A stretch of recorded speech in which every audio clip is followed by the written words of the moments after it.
When Vinny arrived in our care on October 4th, he was only around 3 months old. We were quite surprised when we noticed he was a bit more laid back than a typical kitten, and he would spend his days lounging around or sleeping. Now that Vinny has been with us for a couple of months, he has grown to be an extremely playful and happy little cat. Not only does he love playing with the other kittens, but he also seems to get along very well with the older, more mature ones playing with him as well. This sweetie would love to have a home to call his own, maybe even with some brothers or sisters to keep him company.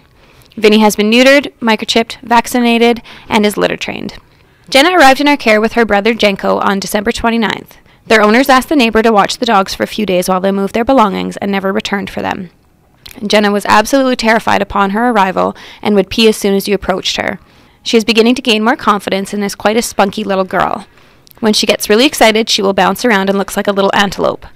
She is only around 3 to 4 months old and still has lots of learning to do in terms of manners, obedience, and house training. She gets along wonderful with every dog that she's ever met, and she loves to play. Jenna weighs around 21 pounds, and we don't anticipate that she'll grow too much more, so she'll be a nice medium-sized house dog. She has been spayed, vaccinated, microchipped, and dewormed. After being disposable to her first owners, Jenna would love to find out what it means to be a real family member.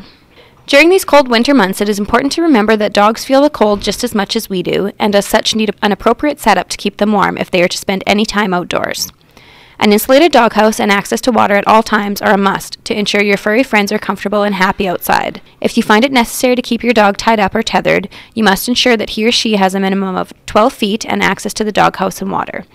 It is important to remember that these guidelines are laws in Saskatchewan and must be adhered to, as we often deal with extreme temperatures.